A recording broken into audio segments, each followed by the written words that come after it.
suis Marine L'Orphelin, médecin généraliste, autrice, chroniqueuse et conférencière. Je suis ravie de vous accueillir sur ce podcast, vous d'abord, dédié à la santé, pensé et créé avec les pharmaciens Aprium. Aujourd'hui, nous allons vous parler du diabète, enfin plutôt des diabètes, et vous allez comprendre. Et pour cela, je suis accompagnée de Rosemary Heur, docteur en pharmacie. Merci d'être là. Bonjour Marine, merci à toi. Je suis donc Rosemary Heur, je suis pharmacien, je suis installée à Obernai en Alsace. Merci d'avoir fait le trajet jusqu'à moi. Et je suis aussi accompagnée d'Amandine Berthaud, diététicienne nutritionniste, un rôle très important dans la prise en charge du diabète. Ouais, on le verra juste après, mais en effet, merci à toi Marine. Donc, je suis Amandine, je suis diététicienne depuis quelques années et aussi créatrice de contenu sur les réseaux pour parler justement et vulgariser l'alimentation et à rendre accessible à tout le monde les petites informations concernant l'assiette. Sur quel compte on peut te suivre ? On peut me suivre sur Ama Diététique et notamment sur Instagram principalement. Très bien, entendu. N'hésitez pas, parce que c'est vrai que sur les réseaux sociaux, on trouve quand même des bons contenus pour vulgariser ces sujets de santé parfois un peu compliqués. Alors pourquoi vous parlez du diabète aujourd'hui ? Eh bien, en France, 3,8 millions de personnes sont traitées pour un diabète en 2022, ce qui fait quand même entre 5 et 6% de la population. C'est vrai que c'est une maladie chronique avec des conséquences sévères sur la santé, mais qui, prise en charge de manière suffisamment précoce, de manière optimale, peut tout à fait être stabilisée et on peut ainsi limiter le risque de complications pour sa santé. Le problème, c'est qu'une personne diabétique sur 5 est non diagnostiquée. C'est-à-dire qu'on doit encore améliorer le dépistage des Français concernant le diabète. Avec des populations en plus à risque que d'autres. Malheureusement, on n'est pas tous égaux face à la maladie. Et ça dépend aussi un petit peu de nos régions. Et oui, puisque dans le Nord, on sait qu'il y a plus de personnes diabétiques que dans d'autres régions, que par exemple en Bretagne, où ils sont très peu. Un peu plus aussi diabétiques dans les départements d'outre-mer. Alors, on va essayer de vous donner un maximum d'informations pour vous expliquer ce qu'est cette maladie, comment on peut la prévenir, donc l'éviter, et comment on la traite pour éviter les complications du diabète. Alors, pour commencer, déjà, je me tourne vers vous, docteur. Qu'est-ce que le diabète et comment se manifeste-t-il ? Alors le diabète est une maladie chronique qui se manifeste par un taux de glucose élevé dans le sang. On appelle ça une hyperglycémie. À partir du moment où on a mesuré un taux de glucose supérieur à 1,26 g par litre, à 2 reprises, nous sommes diagnostiqués diabétiques. Si la définition du diabète repose véritablement sur cette élévation du taux de sucre dans le sang, elle est associée à la prise de sang, au résultat de la prise de sang, il y a finalement des types de diabète différents, des maladies différentes qui sont provoquées là aussi par des causes totalement différentes. Donc, avant de rentrer dans l'explication du diabète de type 2, qui est quand même le plus fréquent, qui touche 92% des personnes diabétiques, on va quand même faire un petit mot sur le diabète de type 1, qui est une maladie particulière, une maladie qui survient plutôt chez l'enfant, l'adolescent, voire le jeune adulte, et qui est vraiment une maladie auto-immune, associée à, du coup, une destruction de certaines cellules d'un organe qui s'appelle le pancréas. Cet organe, il produit des hormones, notamment l'insuline, qui servent à réguler justement ce taux de sucre dans le sang. Et donc, le système immunitaire du patient va aller détruire de manière erronée, le système immunitaire se trompe et va détruire les cellules du pancréas qui, normalement, produisent cette insuline. Et la personne va développer des symptômes en réponse à son taux de sucre dans le sang qui augmente et aussi à la diminution, voire la disparition de l'insuline, qui est une hormone absolument vitale. Donc ce diabète de type 1, qui survient, on l'a dit, chez les jeunes, qui est une maladie auto-immune, il n'est pas du tout associé à des comportements, par exemple au mode de vie, l'alimentation, la sédentarité, contrairement au diabète de type 2. Tout à fait, le diabète de type 2 est le diabète de l'adulte. En général, il se manifeste après 40 ans. C'est une maladie insidieuse parce que on peut la ressentir bien 5 à 10 ans après les premiers les signes d'hyperglycémie. Elle se manifeste assez tard, on peut ne pas la voir, d'où l'importance du diagnostic au stade de prédiabète même. Parce qu'au niveau du prédiabète, c'est réversible, alors que quand le diabète est installé, il faut traiter. C'est une maladie qui est liée beaucoup à l'hygiène de vie de la personne. Ce sont souvent des personnes qui sont sédentaires, en surpoids déjà, certainement en surpoids, voire en obésité. Le mode de vie qui est pas adapté, puis il y a des facteurs de risque également d'hypertension artérielle. Et je me permets de rajouter aussi quand même une prédisposition génétique. Tout à fait. Quand on a des antécédents familiaux, donc des personnes dans sa famille qui ont déjà développé un diabète de type 2, on est plus à risque soi-même d'en développer un. Le mode de vie, on va dire, participe à l'apparition de la maladie sur un terrain quand même génétique. Exactement. Donc, on ne peut pas parler du diabète de type 2 sans évoquer le syndrome métabolique, hein. Les personnes qui ont un diabète de type 2 ont souvent un syndrome métabolique. Ça, on le voit, nous, par exemple, au comptoir, une personne qui a un tour de taille assez important et qui associe deux autres symptômes, par exemple l'hypertension artérielle, un taux de HDL cholestérol qui est le bon cholestérol quand c'est un taux qui est bas. Donc, c'est déjà un deuxième facteur. Il y a également un taux de triglycérides élevé. Donc, ces personnes-là, en fait, sont susceptibles, oui, tout à fait, de développer un diabète de type 2. Et tu l'as mentionné, cet état de prédiabète, pour être clair, c'est quand, en fait, dans la prise de sang, le taux de sucre est déjà élevé, mais on n'a pas encore atteint le seuil où on peut faire le diagnostic de diabète, mais il y a quand même... En fait, c'est le signe d'un diabète de type 2 débutant, en tout cas qui va peut-être arriver dans les années à venir, et donc d'un dysfonctionnement au niveau de la sécrétion de l'insuline et de la réponse de l'organisme à l'insuline, qui est l'organisme du patient qui est moins sensible à l'insuline. Mais cet état-là, il est réversible. On peut améliorer les choses. Exactement. En fait, le prédiabète, il se manifeste par un taux de glucose entre 1,10 et 1,26 grammes par litre. Donc, on est avant l'état diabète, effectivement. Effectivement, ces personnes-là, il faut les détecter assez rapidement, que ce soit par une prise de sang ou il y a encore en pharmacie, on peut utiliser les pseudoscans. C'est des appareils qui vont étudier un petit peu les terminaisons nerveuses qui sont altérées chez la personne prédiabétique. Et ça, c'est intéressant parce qu'une personne prédiabétique, on peut très vite l'orienter vers tout ce qui est mesures hygiéno-diététiques, déjà, avant de devoir installer un traitement diabète. Justement, Amandine, tu prends en charge des patients à ce stade de prédiabète ? Oui, puis il y en a beaucoup et justement, on en voit de plus en plus pour le coup ces dernières années. On le voit aussi par des patients qui ont une glycémie des fois à peu près normale, mais qui ont quand même déjà une insulinorésistance, qu'on a plutôt avec l'indice de HOMA sur la prise de sang. Et en fait, au niveau de l'alimentation, si on arrive déjà à mettre en place une alimentation équilibrée, déjà juste ça, et qu'on remet un petit peu d'activité sportive, ça améliore beaucoup la chose. Après, chez certaines personnes, ça va être poussé un petit peu plus loin, voir au niveau de la consommation des glucides, la quantité, et puis tout ce qui peut être alcool, les sorties, ce genre de choses qui peuvent altérer un petit peu la glycémie sur le long terme. Avant de rentrer dans le détail justement de ce qu'il faut faire pour prévenir et voire pour guérir aussi, on peut quand même le mentionner aussi dans les types de diabète, parce que c'est assez fréquent, le diabète gestationnel, le diabète qui se développe chez une femme enceinte. Complètement. Et justement, là, pour le coup, les mesures hygiéno-diététiques, elles vont être très importantes puisque ça va permettre soit d'éviter, soit de repousser un maximum le diabète de type 2 peut-être plus tard. Donc, c'est vrai que si on arrive à avoir de bonnes mesures pendant la grossesse, alors déjà, même pour le bébé et la maman, ça va aider. Et puis, pour la vie après. Oui, voilà, donc en fait, c'est des femmes qui vont développer un diabète pendant la grossesse et qui, du coup, sont à risque ça augmente le risque de développer un diabète plus tard, notamment un diabète de type 2. Et donc oui, pendant la grossesse, eh bien, on doit appliquer des mesures alimentaires, hygiéno-diététiques pour essayer de limiter les conséquences négatives de ce diabète, qui peuvent être aussi bien pour la mère que pour le fœtus. Donc, on fait attention aussi. Bon, voilà, on ne rentre pas dans le détail de tous les types de diabète parce qu'il y en a encore d'autres un peu plus rares. Et je pense que le plus important, c'est vraiment de rappeler 2 maladies différentes. Le diabète de type 1, les jeunes, maladie auto-immune avec une disparition de la sécrétion d'insuline. Maladie qui, du coup, va nécessiter de l'insuline à vie. Traitement par des injections de cette hormone.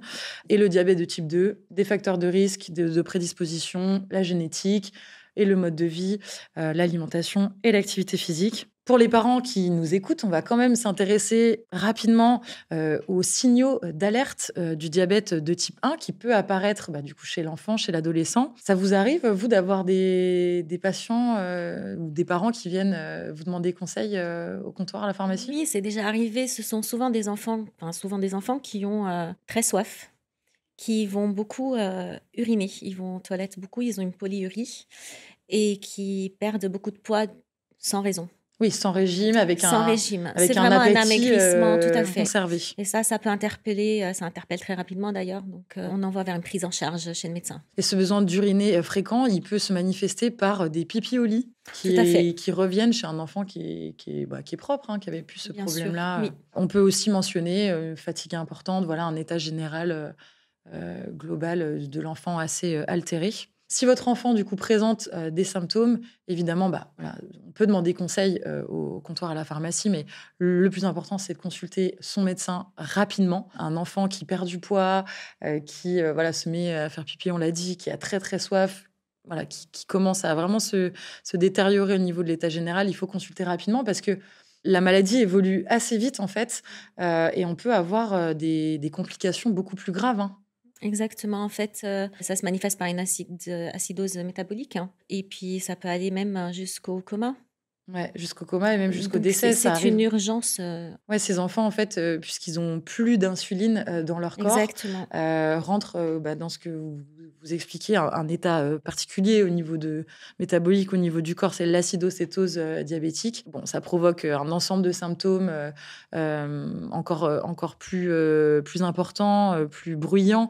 Alors, on peut citer les nausées, les vomissements, les maux de tête, et puis voilà, comme vous le disiez, amener jusqu'à un état de coma, voire des décès. Donc c'est assez triste. Donc voilà, le message, c'est vraiment, voilà, votre enfant ne va pas bien. Globalement, les parents ont le réflexe d'aller consulter, mais voilà, si ce sont les symptômes qu'on vous a mentionnés, n'hésitez vraiment pas. Il faut consulter très rapidement. Dans la prise en charge du diabète de type 1, je l'ai mentionné rapidement. L'insuline, du coup, va être absolument essentielle. Ce sera le seul traitement du diabète de type 1. Et En fait, mais c'est quand même compliqué pour c'est compliqué. ces jeunes patients, ces jeunes Il faut beaucoup adolescents. entourer l'enfant et ses parents pour leur expliquer comment ça se passe un traitement, parce que c'est des injections quotidiennes et plusieurs fois par jour. Ils sont vraiment très accompagnés. Moi, je vois régulièrement des jeunes adolescents qui viennent au comptoir. Ils maîtrisent parfaitement leur traitement parce qu'ils sont bien entourés. Ils sont hospitalisés au début pour qu'on leur explique bien comment ça se passe, comment ils doivent s'injecter l'insuline, pour les rassurer aussi, rassurer les parents. Et après, ça se passe. Après, ils viennent même chercher eux-mêmes leurs médicaments. Donc, on voit qu'ils maîtrisent bien. Ouais, une phase importante Tout à fait. d'éducation, d'accompagnement ouais, complètement. thérapeutique. Et de l'enfant et de ses parents. Donc, dans ce diabète de type 1, on a absolument besoin de s'injecter du coup de l'insuline. On a parlé des symptômes qui doivent nous mettre la puce à l'oreille, notamment les jeunes enfants ou les parents pour le diabète de type 1. C'est plus compliqué dans le diabète de type 2 parce qu'il n'y a pas forcément de symptômes associés. Il y a des Les symptômes mais sont pas très qu'on ne bruyants. voit pas. Ils ne sont pas bruyants, justement. Effectivement, la soif se retrouve toujours dans un diabète de type 2. Maintenant, comme il met assez longtemps à se manifester, ce diabète de type 2, il y a déjà malheureusement des atteintes microvasculaires qui peuvent déjà arriver. Donc, ça, par exemple, ce qui doit mettre la puce à l'oreille, c'est une vue brouillée. Quand on ne voit pas très bien, quand on doit toujours plisser les yeux, c'est pas forcément que de la myopie, c'est déjà la rétine qui peut déjà éventuellement être atteinte. Chez les personnes qui sont diabétiques de type 2, une fatigue intense aussi, beaucoup de fatigue et d'amaigrissement sans raison. Non, mais tout à fait. Je complète par les infections. Oui. Parfois, on découvre un diabète sur des plaies qui cicatrisent mal, Oui. ou des personnes qui font un peu plus fréquemment que d'autres des infections virales, bactériennes. Exactement. Et en fait, c'est vrai que le diabète fait partie de ces maladies qui affaiblissent un petit peu le système immunitaire du patient, donc il va avoir du mal à cicatriser et puis à lutter contre les infections. Comment on gère l'alimentation quand on est diabétique de type 1 ? Parce qu'en fait, on a besoin de sucre pour vivre, c'est un substrat énergétique, c'est ce qui nous donne de l'énergie. En même temps, on est diabétique, donc il faut essayer de limiter l'apport en certains sucres. Et en même temps, on s'injecte de l'insuline qui fait baisser le taux de sucre dans le sang. Donc en fait, c'est vraiment une question de balance. Quel conseil vous donnez aux patients ? En fait, ça va être vraiment apprendre à comptabiliser les glucides justement dans les repas. Donc, on accompagne les patients pour déjà savoir où on trouve des glucides, puisque ça va aider. Et ensuite, ça va être plus voir, en fonction d'où est ma glycémie, donc mon taux de sucre, soit avant le repas, ce genre de choses, combien de grammage je peux avoir et comment adapter mon insuline en fonction des grammages de glucides dans le repas. Donc ces personnes-là, on est d'accord, elles n'ont pas besoin de faire de régime particulier. C'est simplement adapter, c'est plutôt savoir trouver compter. la bonne quantité en fait de chaque catégorie d'aliments et bien avoir toutes ces catégories d'aliments au sein des repas. Ça dépend aussi un peu de l'activité physique en plus. Complètement. De la personne, si elle bouge, si elle fait du sport. C'est ça, l'augmentation des glucides sera nécessaire. Contrairement du coup au diabète de type 2, où là, tout l'enjeu, ça va être d'accompagner la personne diabétique vers une alimentation plus équilibrée. Comment ça se passe là concrètement quand on fait le diagnostic du diabète? Quels conseils on doit donner? Pour le coup, nous, on va revoir tout ce qui est du coup les mesures hygiéno-diététiques. Donc, c'est le fait de réapprendre à bien manger finalement. Et on va d'abord passer par un état un petit peu de... On va regarder comment la personne consomme déjà au quotidien pour essayer de partir déjà aussi de leurs habitudes pour pas tout bousculer, puisque déjà apprendre qu'on a un diabète, ça peut être perturbant. Donc, on va nous essayer de s'adapter et plutôt apprendre, d'après mes bases, comment je peux évoluer pour avoir une alimentation plus équilibrée, faire de meilleurs choix, par exemple, au niveau des féculents, sans pour autant les supprimer, ça c'est important, mais plutôt avoir des fibres dans mon alimentation, avoir des protéines, nos fruits, enfin toutes les choses nécessaires pour que le corps fonctionne. Donc que ça soit pour le diabète, mais aussi pour tout ce qui est complications derrière, puisque il y a beaucoup de maladies cardiovasculaires qui peuvent être engendrées à cause du diabète. Donc, on va aussi faire attention à la qualité de tout ce qui est lipides, donc toutes les graisses qu'on a dans l'alimentation. Donc, apprendre à les choisir et pas les supprimer. Encore plus chez la femme, pour le coup, puisque d'un point de vue hormonal, ça va être important. Et c'est vraiment, en fait, apprendre à faire les bons choix et bien comprendre que le diabète, c'est pas supprimer des choses, c'est pas d'un coup devoir se priver, de voir sa famille, ses amis, ne plus aller au restaurant, mais plutôt quel choix je peux faire, comment, dans quelle proportion et se rassurer par rapport à ça. Pas de régime restrictif et quoi qu'il arrive, il y aura encore des sucres dans l'alimentation. Exactement. Il s'agit de choisir les bons sucres et de bien les associer. C'est souvent une question de bon sens en fait, quand on réapprend à manger correctement. C'est ça. C'est du bon sens. Complètement. En fait, c'est vraiment apprendre qu'on a besoin de tout, de toute façon, pour que le corps fonctionne, mais en fait, que tout est question de fréquence et de quantité. Que ça soit dans un extrême ou un autre, en fait, si je supprime, ça va pas. Si j'en ai trop, ça va pas non plus. Et une fois qu'en fait, on comprend ça, déjà, la vie, elle est un peu plus cool, pour le coup. Et en fait, c'est vraiment, même par rapport au sucre rapide, donc tout ce qui peut être jus de fruits, des choses comme ça, c'est aussi apprendre comment je peux les intégrer, parce que j'ai le droit d'aimer ça, mais comment faire pour pas que c'est d'impact, finalement, négatif sur ma glycémie par la suite. Oui, voilà, c'est dans des quantités mesurées. Finalement, et puis, ça n'a pas tant d'impact au bon moment de la journée. C'est surtout éviter en fait les prises isolées en dehors d'un repas, en plein milieu de l'après-midi, sans rien du tout. C'est plus là où ça va être problématique. Mais en fait, à la fin d'un repas, vu que j'ai des fibres, j'ai des protéines, j'ai plein de choses qui vont faire baisser en fait justement ce qu'on appelle l'index glycémique d'un repas. Donc c'est le fait, plus l'index glycémique d'un aliment ou d'un repas est haut, plus ma glycémie, donc mon taux de sucre dans le sang, va augmenter. Et nous, le but justement, c'est faire baisser tout ça, mais en fait, c'est en intégrant toutes les catégories d'aliments. Tes petites astuces, là, du coup, sur l'index glycémique. Je dirais que la première chose à faire dans un repas qui peut être intéressant, surtout là, ça va être la saison, donc c'est top, c'est de rajouter une crudité. En début de repas, des carottes râpées, des tomates, des choses comme ça. Et en fait, par la suite, avoir vraiment bien ma petite source de protéines, donc que ça soit de la protéine animale ou végétale.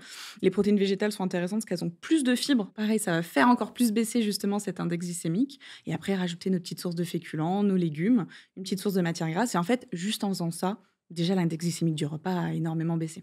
Oui, par rapport à la cuisson ? La cuisson, pareil. Plus je vais cuire un aliment, plus ça va augmenter du coup cet index glycémique. C'est pas pour autant que j'ai pas le droit de manger de légumes cuits ou de choses comme ça.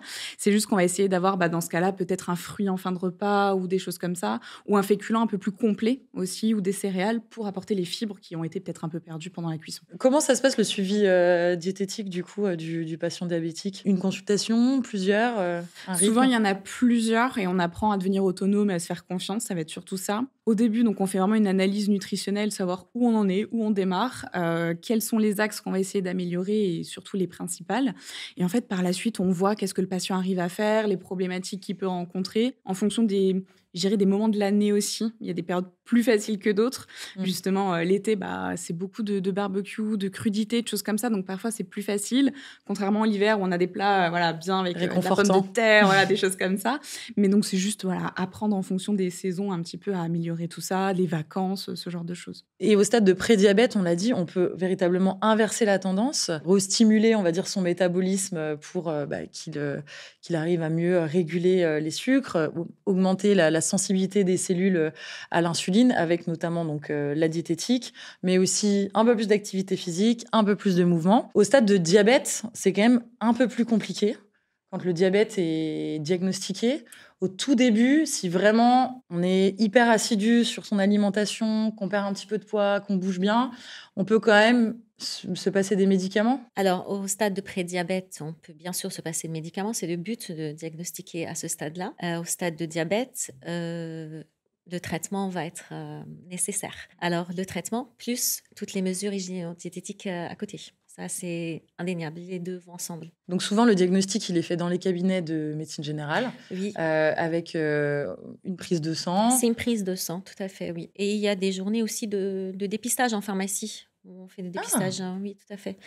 Et là, dès qu'il y a un simple doute, on envoie chez le médecin qui va faire une prise de sang. Et là, on voit un petit peu ce qui se passe. Et donc, quand le diagnostic est fait, donc une prescription médicamenteuse est nécessaire. Oui. Malheureusement. Mais c'est hyper important de bien prendre ces traitements dans le diabète. Souvent, on commence par la metformine. Exactement. Un traitement qui est assez connu aujourd'hui. La metformine, en fait, pour schématiser, donc quand on mange les glucides, elles vont se transformer en glucose.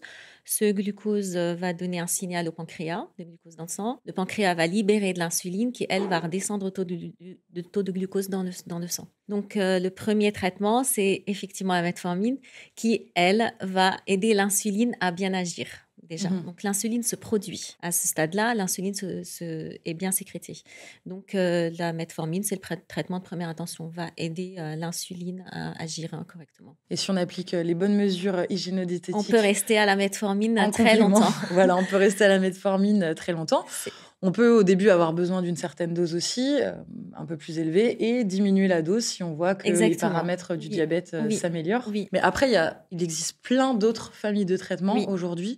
On peut peut-être en dire quelques mots sans rentrer dans le détail. En fait, il y a ce qu'on appelle les médicaments qui vont être hypoglycémiants. Donc, cela, il faut faire attention parce que ça va effectivement entraîner des hypoglycémies. Donc, par exemple, chez une personne âgée, ça peut avoir des conséquences, une chute, où on peut se blesser.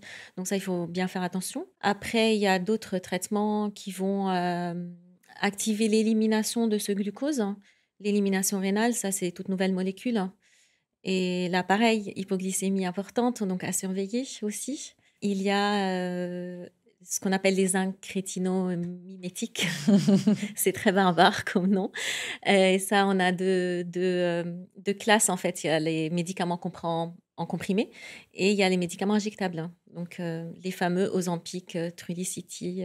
Dont on a un peu trop entendu parler. Donc, on a un peu trop entendu parler. Qui ont été... Malheureusement, qui ont été détournés pour justement des pertes de poids. Alors, ces médicaments-là vont entraîner une certaine satiété qui va aider à perdre du poids. Et ils ont été détournés de cette manière-là. Maintenant, effectivement, il y a un petit peu de pénurie de ces traitements-là, mais on n'instaure plus de traitement en 2024. Avec, par exemple, l'Ozempic, il n'y a plus d'instauration de traitement, comme on est très tendu sur ces traitements-là.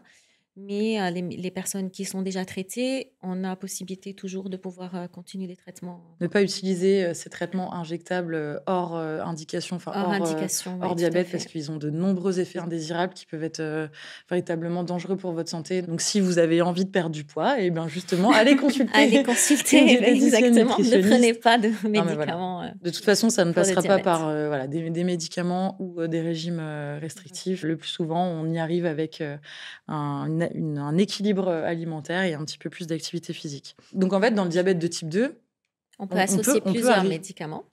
On peut associer plusieurs classes. Quand la metformine ne suffit pas, on peut rajouter une autre classe thérapeutique. Tout à la fin, quand on n'y arrive plus, l'insuline devient obligatoire.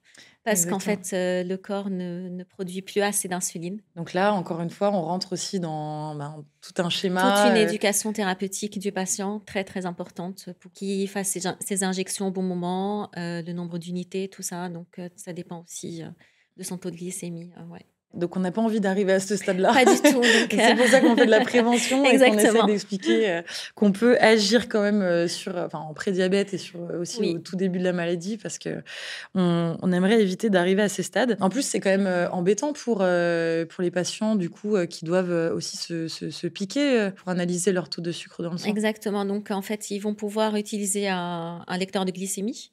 Ils vont se piquer pour voir où Au en bout est du leur doigt, taux. une Du petite bout goutte des de doigts, sang. voilà, c'est vraiment capillaire. Et ils mettent ça sur une bandelette et ça leur affiche le taux de sucre dans le sang. Donc, il y a ces systèmes-là. Maintenant, il y a des systèmes qui sont un peu plus récents. On appelle ça les capteurs. Donc, on va coller sur le bras, tout en haut. Ouais, vous avez peut-être déjà vu des personnes, Oui, il y a oui, quelques sportifs de haut oui, niveau ou exactement. personnalités qui les montrent et qui les assument. Oui, Je trouve ça absolument génial d'ailleurs. oui. Et en fait, ça va vous détecter le glucose dans le sang interstitiel, en fait. C'est pas tout à fait le glucose capillaire. Et c'est beaucoup plus précis. Donc, entre les deux, il y a une marge de 8 à 10% d'erreur. Et ça, c'est toutes les 15 minutes à peu près, il va vous prendre une mesure. Et quand vous flashez avec le téléphone, c'est des applications très faciles à utiliser. Ils flashent, ils voient leur taux de sucre. Leur taux de sucre et ils Et peuvent ça, adapter du coup les exactement. injections Et ça, ils ne sont plus, en en fait, fonction. ce capteur, il tient en place 14 jours. Donc, on ne change que tous les 14 jours. Et ça leur évite de se piquer à 2, voire 3 fois par jour. Au niveau des... Ouais, il y a eu Ouais. beaucoup d'évolutions quand C'est même ces c'est dernières vraiment une années dans le diabète. amélioration du quotidien d'une personne diabétique. Ouais. Vous voyez encore du coup des personnes qui se piquent au bout du doigt Oui, en pharmacie? parce qu'en fait, jusqu'à récemment, ces capteurs-là étaient réservés. Alors, la prescription ne devait être faite que par un diabétologue au début. Maintenant, les médecins généralistes peuvent les mettre chez tout le monde. Et jusqu'il n'y a pas longtemps, il fallait qu'il y ait au moins 2 ou 3 injections d'insuline par jour pour avoir le droit à ces capteurs. Maintenant, à partir du moment où on a une seule injection d'insuline par jour, on peut avoir droit à ces capteurs. Donc, ça change la vie de tout le monde. En tout cas, les patients sont contents de les avoir. Ah ben. Et on voit encore beaucoup qui se piquent. Les personnes un peu âgées qui n'ont pas envie de passer à quelque chose de... Les smartphones, flasher, aller sur une application, tout ça, c'est pas leur truc. Donc, ils préfèrent rester encore sur leur glucomètre. Alors, on n'en a pas parlé, mais elles sont notamment très utilisées chez les personnes diabétiques de type 1, les pompes à insuline. Oui, les pompes à insuline, en fait, permettent l'injection d'insuline au moment où elle Ils en ont besoin. où elle est nécessaire. Donc, c'est pareil, ce sont des petits boîtiers qui Oui, sont... exactement, oui. Et ils sont tout petits, on les voit pas beaucoup. Et puis, ça aussi, c'est quelque chose qui peut leur faciliter leur quotidien. Moi, je trouve ça génial, quand même, les Et évolutions. que d'évolution. On espère un jour avoir un pancréas artificiel.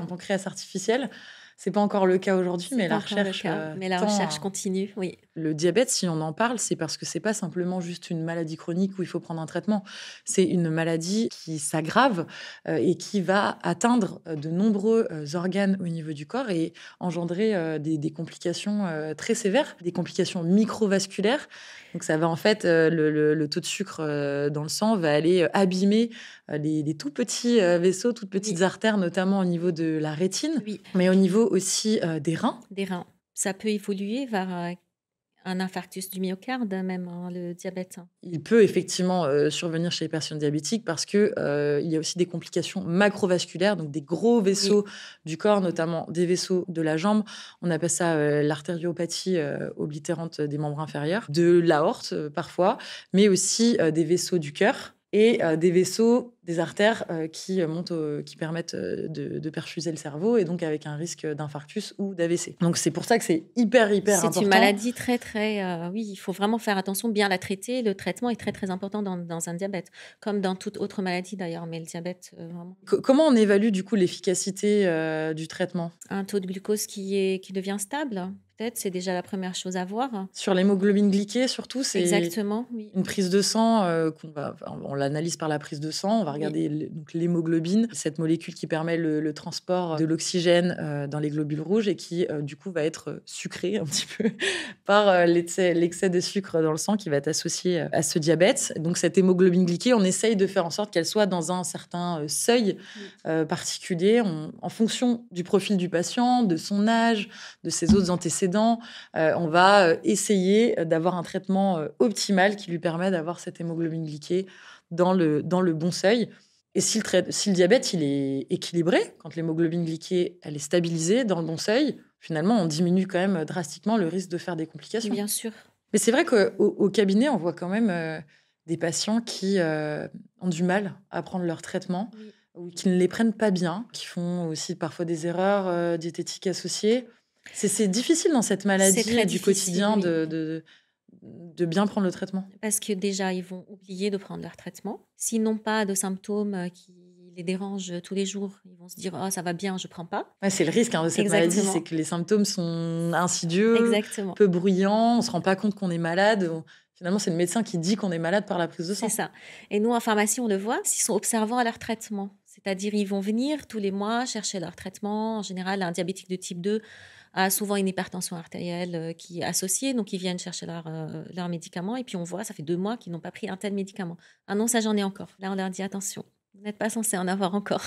Ah oui. Et là, on se rend compte, en fait, qu'ils oublient ou qu'ils zappent, qu'ils ne veulent pas. Parfois, ils n'ont pas envie. Là, c'est à nous aussi de faire le point avec leur médecin, justement, et puis de leur expliquer que le traitement du diabète, c'est important. Oui, de réexpliquer comment ils se Et prennent. surtout, leur dire quelles peuvent être, sans forcément leur faire peur, mais quelles peuvent être les conséquences d'une mauvaise observance. Oui, donc toujours rappeler les risques sur leur Ce santé. qu'on appelle l'éducation thérapeutique, c'est vraiment très important. Peut-être expliquer les effets indésirables des traitements, parce que parfois, c'est ce qui fait peur aussi Oui, alors aux patients.